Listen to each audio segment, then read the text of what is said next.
사도행전 17장 16절부터 34절 말씀입니다.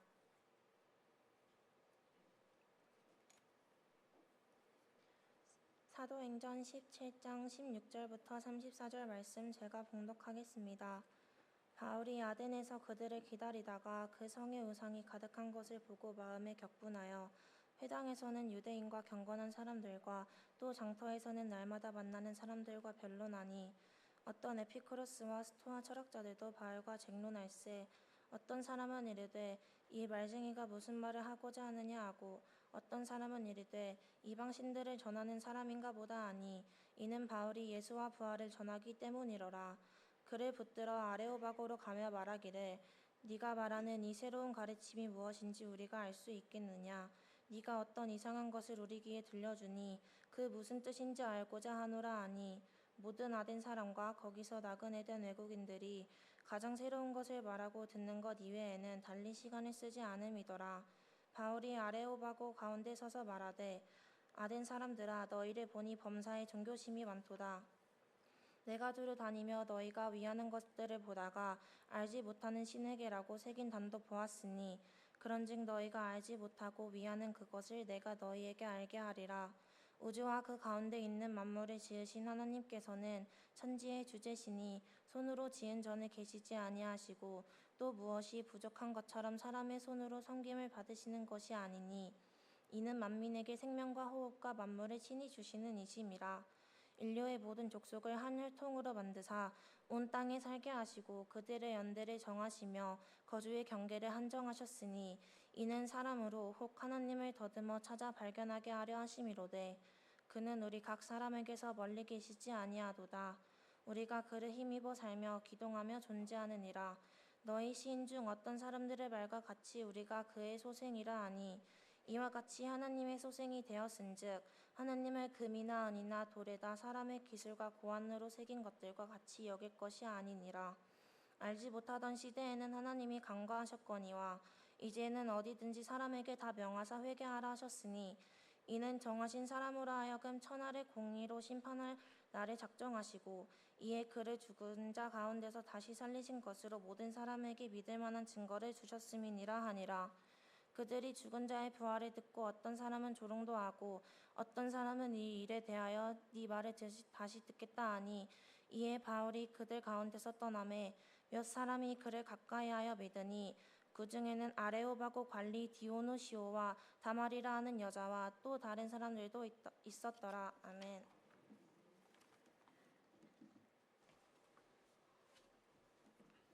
기도합니다. 하나님 아버지, 우리 중고등부 참여 예배로 드리게 하시니 감사합니다. 우리 중고등부 학생들 기억하시고 은혜 위에 은혜를 더하여 주옵소서. 참으로 귀한 청소년의 시기 보내고 있사오니 이 시기를 통하여 무엇보다 하나님과 부활하신 예수 그리스도를 인격적으로 만나게 하시고 거듭남의 은혜를 꼭 누리게 하여 주옵소서. 하나님의 사람 예수의 사람으로 거듭나게 하셔서 참으로 구원의 믿음 안에 거하게 하여 주옵소서. 또한 하나님 말씀 안에 또한 기도를 통하여 믿음이 자라가게 하시고 하나님의 기쁨 되는 인생 될 수 있기를 간절히 바라고 원합니다. 험한 세상 속에서 그들의 영혼을 지켜주시고 그들의 육신을 보존하여 주시기를 간절히 바라고 원합니다. 악에 물들지 않게 하시고 참으로 빛과 같이 깨끗하고 의롭고 선하게 살아가는 우리 학생들 다 되게 하여 주옵소서. 아버지 하나님 또한 교회를 통하여서 풍성한 유익을 누려가게 하시며 교회를 통하여서 하나님을 경험하고 예수 그리스도를 체험하며 성령님을 누려갈 수 있는 복된 은혜를 경험케 하여 주옵소서. 수고하는 교역자, 교사들 각별히 붙잡아 주시고 성령으로 능력으로 사랑으로 충만케 하셔서 이 귀한 영혼들을 잘 돌아보게 하시고 섬겨가게 하여 주옵소서. 우리 중고등부에 은혜 더하사 부흥의 역사를 가시고 더 많은 영혼들이 구원받는 놀라운 은총 허락하여 주옵소서. 또한 우리 교회가 이들에게 더 큰 관심 갖게 하시고 어른들 또한 이들에게 큰 관심을 가지고 이들을 위하여 늘 기도하게 하시고 후원하게 하시고 사랑을 쏟게 하여 주옵소서. 이 시간 주님 말씀 듣고자 합니다. 하나님 말씀 앞에 우리의 마음을 열어주시고 겸비케 하여 주옵소서. 듣는 말씀 하나하나 마음 깊이 새기게 하시고 순종의 열매 맺게 하여 주옵소서. 예수님의 이름으로 기도드리옵나이다. 아멘.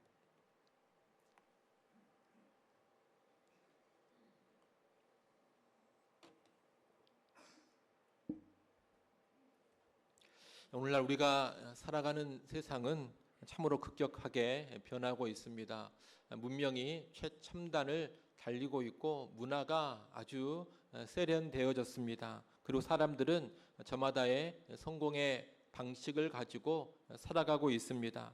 겉으로 보면 아주 복잡하고 화려합니다. 그런데 이 복잡하고 화려한 세상의 뒤편을 들여다보면 수많은 현대판 우상들이 자리 잡고 있습니다. 돈이 우상이 되어 있고 학벌, 대학이 우상이 되어 있고 출세와 성공이 우상이 되어 있고 쾌락이 우상이 되어 있습니다. 성경은 탐심이 곧 우상 숭배다 이렇게 말씀하고 있는데 사람들은 이 풍요로운 세상 속에서도 끝없는 탐심으로 계속 살아가고 있습니다. 성경은 또 하나님보다 더 사랑하는 것이 우상이라고 가르쳐주고 있는데 사람들을 보면 세상의 온갖 것을 다 사랑하면서도 유독 하나님만은 사랑하지 않고 살아가고 있습니다. 분명 문명화된 세상인데 각종 우상이 가득한 세상입니다. 우리가 복음을 전해야 하는 세상이 바로 이런 세상이라는 것을 알아야 하겠습니다. 여러분, 이런 세상에서 우리가 어떻게 복음을 전해야 하겠습니까? 복음을 전하는 것이 주께서 우리에게 주신 최고의 사명인데 이런 세상에서 어떻게 그 복음 전파의 사명을 감당할 수가 있을까요? 오늘 우리가 읽은 본문이 바로 그 질문에 대한 답을 보여줍니다. 오늘 본문은 아덴 곧 아테네에서의 전도를 보여주고 있는데 우리는 이 아덴의 전도를 통해서 세상의 한복판에서 어떻게 복음을 전해야 하는가 이것을 배울 수가 있습니다. 오늘 본문의 근거에서 세상 한복판에서 복음 전하는 삶과 연관해 세 가지를 말씀드리고자 합니다.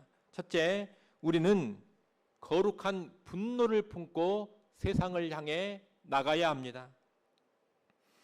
바울은 베레아에서의 핍박을 피하여서 급히 아덴으로 피신했습니다. 급하게 피신하는 와중에 베레아에 실라와 디모데를 남겨두고 홀로 아덴으로 왔습니다. 그래서 이 아덴에 지금 바울은 혼자 있습니다. 홀로 아덴에서 동역자 일행을 기다리고 있는 겁니다.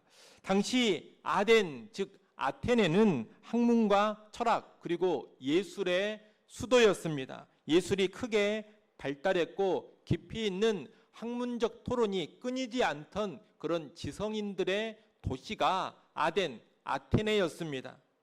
그런데 바울은 그 화려한 도시를 돌아다니면서 격한 분노가 생겨났습니다. 오늘 본문 16절을 한번 보십시오. 16절에 보면 바울이 아덴에서 그들을 기다리다가 그 성에 우상이 가득한 것을 보고 마음이 격분하여 이렇게 기록되고 있습니다. 아덴에는 우상이 가득했습니다. 실제 당시의 역사학자인 플루타르코스의 기록에 따르면 아테네에는 사람들의 숫자보다 신상의 숫자가 더 많았다 이렇게 말하고 있습니다. 엄청난 숫자의 신상들, 우상들이 그 도시에 가득했던 겁니다. 아덴은 화려한 지성과 문화의 도시였습니다. 하지만 실상 창조주 하나님을 떠나서 각종 우상을 섬기고 있는 영적 어둠 가운데 있었습니다. 바울은 바로 그 모습을 보면서 격분, 거룩한 분노를 느낀 겁니다. 이 분노는 나와 종교가 다르기 때문에 기분이 나쁘다 이런 식의 배타적 짜증이 아닙니다. 인간에게 생명과 호흡을 주시는 창조주 하나님의 영광, 그분께 돌아가야 될 영광이 한낱 돌덩어리들에게 빼앗기고 있는 그런 현실에 대한 분노입니다.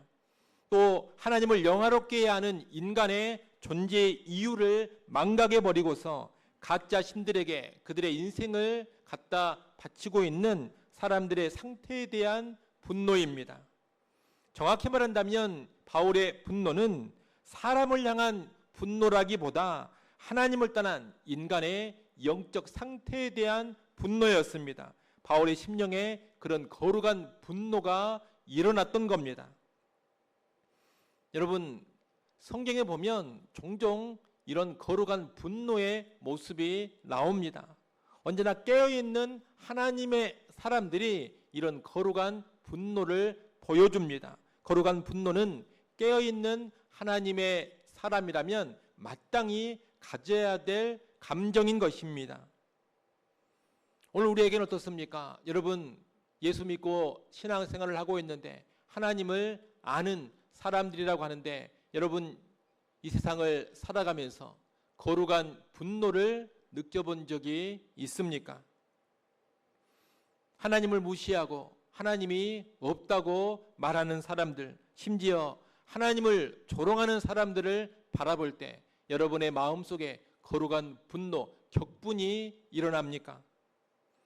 창조주 하나님을 영화롭게 하는 인간들이 하나님은 예배하지 않으면서 그 대신에 세상의 온갖 것들을 사랑하고 숭배하는 그런 모습을 바라봤을 때 마음속에서 거룩한 분노, 격분이 일어납니까?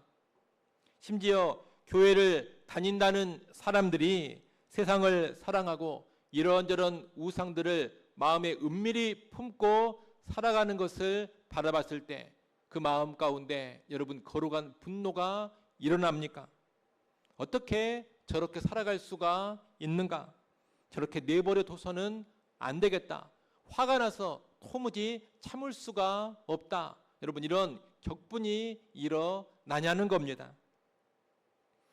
이 거룩한 분노는 본질상 하나님에 대한 사랑에서 나오는 것이고 하나님을 향한 충성에서 나오는 것입니다. 하나님을 정말로 사랑할 때 내가 사랑하는 그 하나님이 사람들에게 모독을 당하고 무시당하는 것을 견딜 수가 없는 겁니다. 내가 하나님을 뜨겁게 사랑하는데 내가 사랑하는 그 하나님이 조롱당할 때 마음속에서 화가 일어나는 겁니다. 또 하나님께 충성할 때 진정한 왕이신 하나님을 떠나서 다른 것을 숭배하고 다른 것을 섬기는 그런 사람들을 바라볼 때 마음속에서 화가 일어나는 겁니다. 다시 말하면 사랑이 있고 충성이 있을 때 우리의 마음속에 거룩한 분노가 생긴다는 겁니다. 달리 말하면, 뒤집어 말하면 하나님에 대한 사랑이 없는 자들, 그리고 하나님을 향한 충성이 없는 자들은 거룩한 분노가 생기지 않습니다. 여러분, 교회를 100날 다녀도, 교회를 10년, 20년 다녀도 하나님을 향한 진정한 사랑이었고 하나님을 향한 진정한 충성이 없는 사람은 이 세상을 살아가면서 평생 거룩한 분노를 느끼지 못할 겁니다. 그러니 여러분, 하나님을 향한 사랑과 충성을 먼저 가지시기를 바랍니다. 그 사랑과 충성에서 거룩한 분노를 보이시기를 바랍니다. 그런 사람이 진정한 하나님의 사람입니다. 우리는 이 거룩한 분노와 더불어서 오늘 본문에서 반드시 가슴에 새겨야 될 중요한 사실 하나를 보게 됩니다. 그것은 바울이 품었던 이 거룩한 분노가 표출되는 방식입니다. 여러분, 바울은 우상이 가득한 이 아테네라는 도시를 보면서 격분했습니다. 화가 치밀어 오른 겁니다. 그러나 이 바울이 결코 폭력적이거나 무례한 행동을 하지는 않습니다. 격분한 바울이 아테네에 있는 우상의 신전으로 달려가서 그 신상의 목을 잘라버리는 그런 일 하지 않습니다. 신상을 깨트려버리는 그런 일 안 합니다. 우상의 신전에서 우상을 섬기는 종교의식을 행하고 있는 사람들 가운데 들어가서 그 종교의식을 회방하지도 않습니다. 우상을 섬기는 그 많은 사람들을 향해서 고함을 지르면서 무작정 정죄하거나 비난하거나 욕하지도 않습니다. 가끔 그런 사람들이 있습니다. 거룩한 분노라 그러면서 타 종교나 불신자들을 향해서 아주 무례하게 굴거나 과격하게 행동하는 사람들이 있습니다. 불교 사찰에 들어가서 통성으로 기도하고 찬양하는 그런 사람들도 있고, 학교나 공원에 있는 단군 신상의 목을 잘라버린 사람도 있습니다. 심지어 사찰에 불을 질러버린 사람도 있습니다. 하지만 여러분, 이런 행동은 결코 바람직하지 않습니다. 무례하고 폭력적인 언행을 쏟아내는 것은 결코 성경이 말하는 거룩한 분노가 아닙니다. 그것은 인간적인 혈기에 지나지 않는 것이요, 복음의 문을 막아서는 무례함에 지나지 않습니다. 오늘 본문에 보면 바울은 전혀 그렇게 하지 않았습니다. 그렇다면 바울은 그 마음속에 거룩한 분노를 어떻게 표출했습니까? 바울은 정중하고도 열정적인 복음 전파, 그리고 이를 위한 이성적인 변론과 인격적인 설득으로 표출했습니다. 오늘 본문 17절과 18절을 보십시오. 격분한 바울이 어떻게 합니까? 격분한 바울은 회당으로 들어가서 유대인들과 경건한 사람들과 변론을 했습니다. 거기서 그치지 않고 사람들이 모이는 장터로 날마다 나가서 만나는 사람들과 대화하며 변론했습니다. 심지어 당시 세상의 지성을 대표하던 에피쿠로스 학파와 스토아 학파의 철학자들과도 만나서 인격적으로 대화하며 예수 그리스도와 그분의 부활을 논했습니다. 여러분, 바울의 이 거룩한 분노는 결코 세상을 향한 무례함이나 적개심으로 표출되지 않았습니다. 창조주 하나님과 구원자 예수를 알리고자 하는 복음 전파의 열정으로 표출됐습니다. 곳곳에서 만나는 사람들과 인격적으로 대화하고 이성적으로 변론하는 정중한 모습으로 나타났던 겁니다. 오늘 우리에게 필요한 모습이 바로 이것입니다. 여러분, 하나님을 모르는 타락한 세상, 헛된 우상들을 숭배하는 이 세상의 사람들을 바라볼 때 먼저 거룩한 분노를 가질 수 있기를 바랍니다. 그리고 그 거룩한 분노를 무례함이나 폭력이 아닌 정중하고도 열정적인 복음의 전파로 표출하시기를 바랍니다. 우리의 가정과 직장에서, 그리고 이웃과의 관계 속에서 열정적이되 정중함과 예의로 복음을 전하십시오. 그것이 바로 우상에 가득한 세상의 한복판에서 바르게 복음을 전하는 모습입니다. 둘째로, 우리는 세상을 이해하는 지혜 가운데 복음을 전해야 합니다. 바울이 회당과 장터에서 열정적으로 변론하며 복음을 전하자 아덴의 지성인들은 이 바울의 말에 커다란 호기심을 가졌습니다. 바울이 전하는 예수와 부활은 당시 헬라 철학에서는 들어본 적이 없는 전혀 새로운 내용이었기 때문입니다. 그래서 사람들은 어떻게 하느냐? 바울을 아레오파고라는 곳으로 데려갑니다. 아레오파고는 당시 아테네에서 지적인 논쟁, 정치적인 논쟁, 종교적인 논쟁이 이루어지던 장소입니다. 사람들은 바울을 그런 공식적인 장소로 데리고 가서 바울, 네가 하고 싶은 이야기를 마음껏 한번 해봐라, 그런 기회를 준 겁니다. 그래서 바울은 세상의 한복판이라고 할 수 있는 아레오파고에서 복음을 전하게 되는데, 바울이 전한 내용이 오늘 본문 22절부터 31절에 걸쳐 나옵니다. 상당히 긴 내용인데 우리가 이 내용에서 먼저 주목해서 봐야 할 것은 아덴의 사람들을 향한 바울의 지혜로운 접근입니다. 바울은 유대인의 회당에서 복음을 전할 때와는 전혀 다른 방향으로 접근을 합니다. 지금 이 아레오바고에 모여있는 사람들은 구약 성경에 대한 배경 또는 유대교의 배경이 전혀 없는 사람들입니다. 이들에게 복음을 전하면서 바울은 구약 성경의 구절들을 직접 인용하지 않습니다. 선지자들의 예언, 메시아에 대한 예언을 나열하지도 않습니다. 그리고 유대인들에게나 익숙했던 메시아나 그리스도와 같은 그런 전문적인 종교 용어도 사용하지를 않습니다.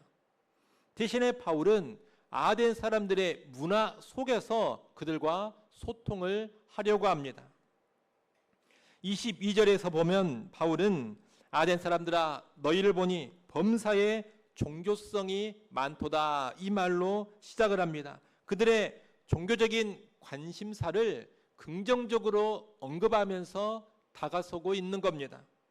그리고 아덴에 있는 수많은 우상의 제단들 가운데서 연결고리를 찾습니다. 바로 알지 못하는 신에게라고 새겨져 있는 제단입니다. 아덴의 사람들은 수많은 신을 섬기면서 혹시라도 빠뜨린 신이 있을까봐 염려를 했습니다.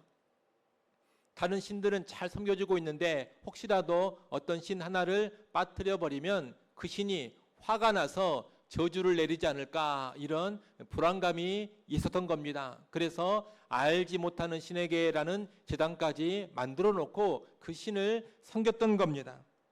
바울은 바로 그 신의 제단을 전도의 접촉점으로 삼았습니다. 너희가 누군지도 모르고 섬기고 있는 그 신을 내가 제대로 알려주겠다 이러면서 논지를 펼쳐간 겁니다. 또 28절에 보면 바울은 헬라 시인의 식구를 인용하기도 합니다. 유명한 헬라 시인인 알라토스나 에피메니데스의 시에 보면 이런 구절이 있습니다. 우리가 그 신의 자녀라. 바울은 그 19절까지 인용을 하면서 그들의 언어로 복음의 진리를 자연스럽게 전하고자 하는 겁니다. 여러분, 이렇게 바울은 철저히 아덴 사람들의 눈높이에 맞추어서 아덴의 문화 안에서 접근하며 전도하고 있습니다. 그러나 여기서 우리가 오해하면 안 되는 핵심이 하나 있습니다. 그것은 뭐냐? 바울은 결코 복음의 본질을 타협하거나 흐리지는 않았다는 겁니다. 바울은 그들의 문화를 접촉점으로 삼았지만 그들에게 전달한 내용을 보면 순수한 복음 그 자체입니다. 바울은 성경 구절을 직접 인용하지는 않습니다. 하지만 그가 전하는 내용은 성경이 말하는 복음의 내용입니다. 성경이 말하는 복음의 내용을 확실하고도 분명하게 선포하고 있습니다. 바울은 먼저 24절, 25절에서 손으로 지은 신전 안에나 머물러 있는 우상, 또 사람의 손으로 이것저것 섬김을 받는 우상은 결코 하나님, 참 신이 될 수 없음을 선포합니다. 그러면서 우주 만물을 창조하시고 만민에게 생명과 호흡을 주시는 창조주 하나님을 선포합니다. 또한 이 하나님은 인류의 모든 족속을 한 혈통으로 만드시고 온 땅에 살게 하시고 그들의 연대와 거주의 한계를 정하셨다고 말합니다. 창조주 하나님의 절대 주권을 선포하고 있는 겁니다. 나아가서 이 하나님은 사람들이 참된 신을 찾아서 발견하기를 원하시는 분이요 우리 가까이에 계신 분이다. 그렇게 말합니다. 더불어 우리 모두는 바로 그 하나님을 힘입어서 살아가고 있는데 그럼에도 불구하고 사람들이 이 참신이신 하나님을 모르고 헛된 우상들이나 섬기고 있다. 그렇게 말합니다. 여러분 24절부터 29절까지 내용이 바로 이런 내용입니다. 지금 바울은 하나님의 창조와 절대주권, 일반 계시 그리고 하나님을 떠나 있는 사람들이 짓는 우상 숭배의 죄를 말하고 있는 겁니다. 그리고 바울은 계속 이야기를 전개하는데 30절에 보면 그동안 참신을 알지 못하던 무지의 시대를 지나 이제는 하나님께서 모든 사람에게 회개하라고 명령하셨다고 선포합니다. 하나님을 모르고 우상이나 섬기며 살았던 죄를 회개하라, 지금 이렇게 회개를 촉구하고 있는 겁니다. 그리고 31절 결론에 이르러서 하나님이 정하신 한 사람, 즉 죽은 자 가운데서 부활하신 예수 그리스도를 통해 세상을 공의로 심판할 날이 작정되어 있음을 선포합니다. 십자가에서 죽으시고 부활하신 구주 예수님과 그분을 통한 심판을 선포하고 있는 겁니다. 여러분, 이렇게 바울은 아덴의 사람들에게 아주 익숙한 그들의 문화, 그들의 언어로 시작을 했습니다만 바울이 전한 내용을 보면 그 면면이 어떠합니까? 창조주 하나님과 그분의 주권, 인간의 죄와 회개, 최후 심판, 그리고 예수님의 십자가 죽으심과 부활입니다. 복음의 핵심을 그대로 전하고 있는 겁니다. 우리는 이 바울의 모습을 잘 기억해야 합니다. 오늘 우리가 세상을 향해 복음을 전할 때 바로 이런 모습이 필요하기 때문입니다. 우리에게는 먼저 지혜가 있어야 합니다. 무작정 우리에게 익숙한 문화와 방식, 우리에게 편안한 언어만 고집하면서 전도할 것이 아닙니다. 우리는 우리의 이웃과 다음 세대, 그리고 이 시대의 문화와 언어, 세상 사람들의 관심사를 이해해야 합니다. 그리고서 그들의 문화와 언어, 관심사를 접촉점으로 삼아서 복음을 전해야 하는 겁니다. 예를 들어 청소년들에게 다가갈 때는 청소년들의 문화를 알아야 하고 그들의 학업의 스트레스나 진로의 문제, 자존감의 문제들을 이해해야 합니다. 그런 것들을 다 이해하고서 그 안에서 전도의 접촉점을 만들어 가야 합니다. 그들이 교회의 배경이 전혀 없다면 직접적인 성경의 인용 없이도 성경의 내용을 잘 가르칠 줄 알아야 합니다. 또 성경을 인용할 때도 그들이 이해하기 쉬운 번역본으로 된 성경을 인용하는 것이 훨씬 좋은 겁니다. 나이 많은 어르신들에게 다가갈 때는 그분들이 느끼는 외로움이나 인생의 허무함, 건강이나 죽음에 대한 불안과 염려를 이해하고서 그런 문제들을 접촉점으로 삼아 다가가는 것이 지혜롭습니다. 오늘 우리는 하나님을 모르는 세상을 향해서 과연 어떤 모습으로 다가가고 있습니까? 혹시라도 내가 편한 문화, 내게 익숙한 그런 방식과 언어로만 세상을 향해 다가가려고 하지는 않습니까? 여러분, 지혜로운 전도는 세상을 향해 막무가내로 외치는 것이 아닙니다. 시대의 흐름을 읽고 이웃의 마음에 깊이 공감하고 그들과 접촉하여 소통하면서 전해야 될 복음의 내용을 온전히 전하는 것입니다. 그것이 지혜로운 전도입니다. 여러분, 세상이 알아먹지 못하는 말과 세상이 무관심한 방식으로 전하는 자가 되지 마십시오. 아울러 세상에 휩쓸려서 복음의 내용을 잃어버리는 그런 사람도 되지 마십시오. 세상 사람들의 문화를 깊이 이해하고 접촉하는 지혜를 갖되 복음의 진리는 온전히 전하는 그런 담대한 증인들이 되어야 합니다. 우리는 그런 복음의 일꾼들이 될 수 있기를 간절히 바랍니다. 마지막 세 번째로 우리는 복음의 생명력을 신뢰해야 합니다. 바울이 아레오바고 한복판에서 지혜롭고도 담대하게 복음을 전했을 때 아덴 사람들의 반응은 다양하게 나타납니다. 오늘 본문 32절부터 34절에 그 반응이 나옵니다. 먼저 죽은 자의 부활에 대한 바울의 말을 듣고서 조롱하는 반응이 나왔습니다.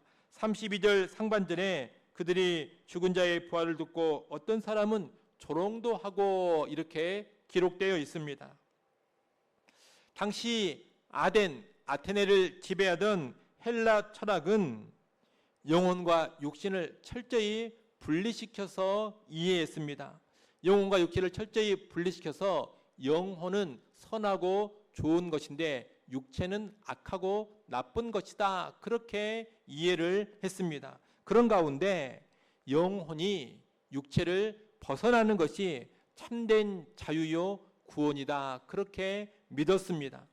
그러니 아덴 사람들에게 있어서 육신은 어떤 것이냐? 육신은 영혼을 가두는 감옥에 지나지 않았습니다. 그래서 육신은 없어져야 좋은 겁니다. 그게 아덴 사람들의 철학 사상입니다. 그런데 바울은 뭘 말하느냐? 육체의 부활을 말하고 있는 겁니다.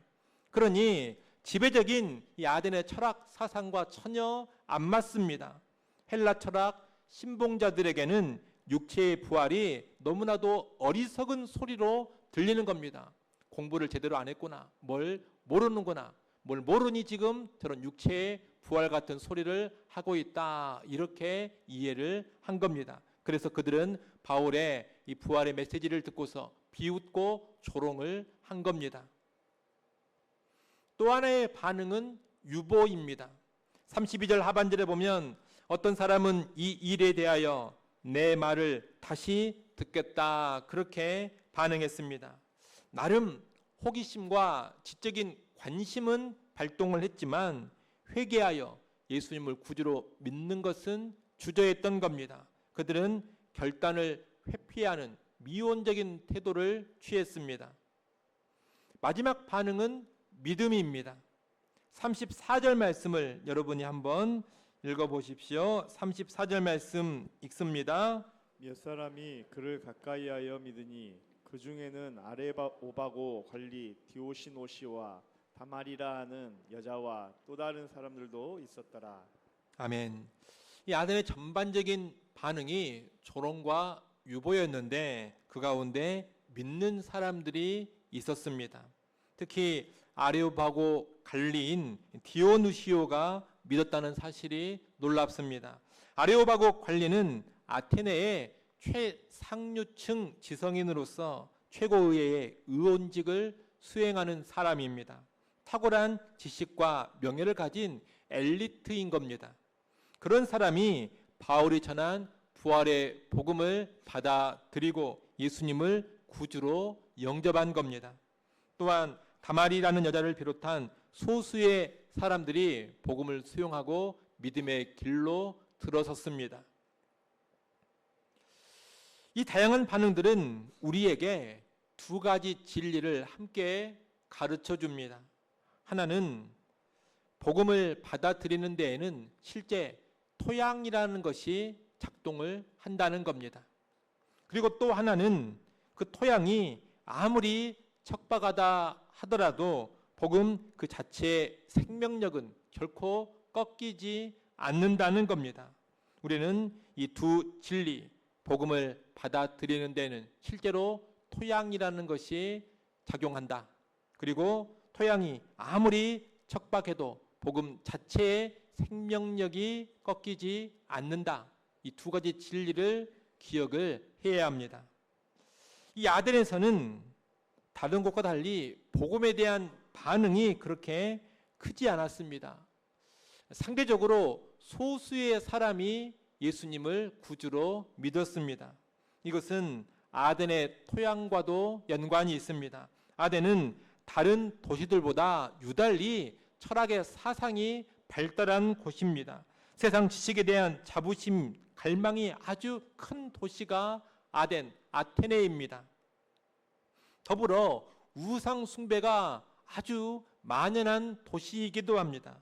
세상의 지식과 세상의 철학 사상이 아주 강력하고 동시에 세상의 종교로 강력하게 무장된 도시, 이곳이 바로 아테네였던 겁니다. 그런 곳이다 보니 복음에 대한 저항이 아주 크고 강력해서 복음의 열매가 풍성하게 맺히지 않았던 겁니다. 여러분, 지금도 그렇습니다. 기독적인 배경이나 성경적인 토대가 전혀 없는 환경에서는 사람들의 마음이 훨씬 더 완고합니다. 교회를 전혀 접해본 적이 없고 또 타 종교라든가 이런저런 세상의 철학이나 세상의 사상에 깊이 심취해 있는 사람들은 복음에 대한 반발과 저항이 아주 큽니다. 그래서 그들에게 복음의 메시지가 파고드는 것이 결코 쉽지가 않은 겁니다. 실제로 전도를 해보면 어릴 때 교회 문화를 접했던 사람들, 가정이나 학교에서 기독교 신앙을 경험해 봤던 사람들이 복음 앞에 마음의 문을 더 쉽게 엽니다. 어린 시절, 학창 시절의 신앙생활 경험이 성인이 된 후에도 복음을 받아들이는 데 있어서 아주 유익한 통로가 되는 겁니다. 따라서 우리 자녀들에게 기독교 배경을 만들어주고 다음 세대에게 기독교적인 문화와 토양을 형성시켜주는 일은 너무나도 중요한 사역입니다. 지금은 그들에게 믿음이 제대로 들어가지 않을 수도 있습니다. 또 자라면서 교회를 떠날 수도 있습니다. 그런다 하더라도 이때 형성된 토양이 훗날 복음을 들을 때 우호적인 마음을 갖게 하고 긍정적으로 반응하게 하는 겁니다. 그래서 자녀들과 다음 세대에 기독교 문화와 신앙의 토양을 쌓아주는 일은 참으로 막중한 사역입니다. 우리는 그 중요성을 알고 그 사역에 들어질 수 있어야 할 것입니다. 그리고 여러분, 앞서 말씀드린 대로 오늘 본문에는 이 토양에 관한 것보다 더 중요한 진리가 있습니다. 그것은 복음의 우호적인 배경이 아주 빈약했던 아덴에서도 믿는 자들이 나타났다는 사실입니다. 아덴 전도의 결과는 다른 지역처럼 강한 부흥으로 이어지지는 않았습니다. 결신자의 숫자도 적었습니다. 하지만 하나님은 디오누시오와 다마리아 같은 소중한 영혼들을 건져내셨습니다. 아덴이라는 영적 황무지에도 복음의 생명력이 나타나서 열매를 맺은 겁니다. 이 사실이 오늘 우리에게 커다란 위로가 되고 소망이 됩니다. 우리는 종종 전도의 열매가 즉각 나타나지 않거나 풍성하게 나타나지 않을 때 낙심하곤 합니다. 애써서 복음을 전했는데 조롱의 반응이 나온다거나 최선을 다해 전도를 했는데 무덤덤하게 반응하면서 결정을 미룰 때 낙심이 되는 겁니다.